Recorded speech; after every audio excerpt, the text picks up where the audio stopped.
Bonjour, aujourd'hui on va traiter une question qui nous vient des États-Unis. On va parler Bourgogne et Bourgogne. A tout de suite.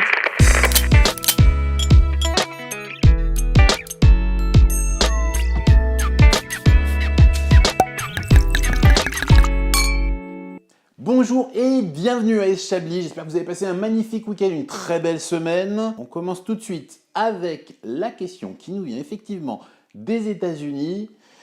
Alors, petite précision, c'est une question de terminologie, de traduction. Vous allez voir, je vais essayer de tout vous expliquer pour que vous compreniez bien la question. Quelle est la différence entre Bourgogne et Bourgogne? Alors, dans la tête de Ryan, la question est la suivante. Quelle est la différence entre Bourgogne et Burgundy? C'est-à-dire que sur les marchés, on va utiliser à la fois Bourgogne, c'est souvent ce que vous allez voir sur les étiquettes, puisqu'il ne va pas y avoir de traduction de Bourgogne, puisque c'est une appellation contrôlée. Et puis, de temps en temps, on va parler de Burgundy, de cette traduction qui est finalement une sorte de traduction exacte du mot Bourgogne.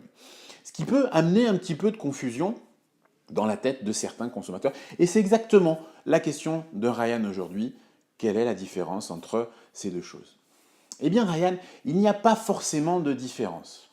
J'allais dire que si on devait absolument en trouver une, sans doute qu'on vous dira que Bourgogne, ce que vous allez retrouver sur les étiquettes, va correspondre à une appellation, va correspondre à un vin, en tout cas sur les marchés, alors que quand on parle de Burgundy, on va peut-être plus particulièrement parler de la région, Bourgogne.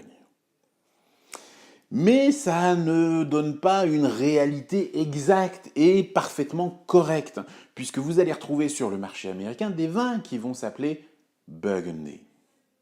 Et là, on rentre dans une logique, je vais pousser le trait un petit peu, de, entre guillemets, contrefaçon, puisque certaines appellations sont utilisées depuis tellement longtemps aux États-Unis et correspondent à une réalité commerciale qu'il y a encore quelques imitations ou quelques usurpations ou quelques utilisations un petit peu erronées des noms de vins français. On va retrouver aujourd'hui la même chose sur Chablis. Chablis, que vous allez retrouver sur certains marchés, dont les États-Unis, sur plutôt des grandes bouteilles qui ne sont pas forcément en verre et qui vont représenter un vin blanc pas forcément de la qualité de ce que Chablis est vraiment en France en tant qu'appellation contrôlée. La différence aujourd'hui entre Bourgogne et Burgundy, elle est plus dans l'interprétation que vous allez faire de ce message, sachant que sur les étiquettes de vin, vous ne retrouverez pas forcément Burgundy, mais vous allez retrouver Bourgogne, Bourgogne aligoté, Bourgogne Haute-Côte, Bourgogne Coulanges-la-Vineuse, et ce genre de choses. Donc encore une fois, on fait bien la différence entre le vin, dans un sens, et la région de production dans l'autre. Mais je peux comprendre que c'est un concept qui peut être assez compliqué et je le vois tous les jours en boutique, des personnes qui me disent mais Bourgogne c'est Burgundy et Burgundy c'est Bourgogne, mais Burgundy c'est aussi une couleur, une référence à une couleur en Angleterre ou aux États-Unis.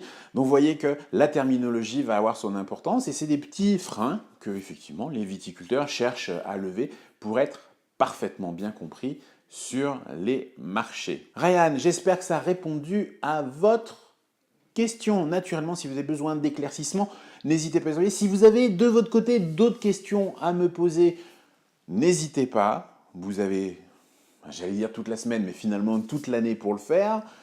Vous pouvez les envoyer sur Facebook, sur YouTube, sur Twitter, sur Instagram en faisant des petits commentaires. Je fais une sélection chaque semaine et j'y réponds tous les lundis matins. Pour l'instant, tous les lundis matins. Tiens, une petite info. Je vais avoir besoin d'un graphiste. Donc si vous connaissez ou si vous êtes un graphiste, un bon, tant qu'à faire, n'hésitez pas à m'envoyer un petit mail, éventuellement un petit book pour que je puisse me rendre compte de votre style. Et je cherche effectivement un graphiste pour un futur projet. Donc n'hésitez pas, je profite de ces vidéos. Faites passer la vidéo si vous avez des amis graphistes.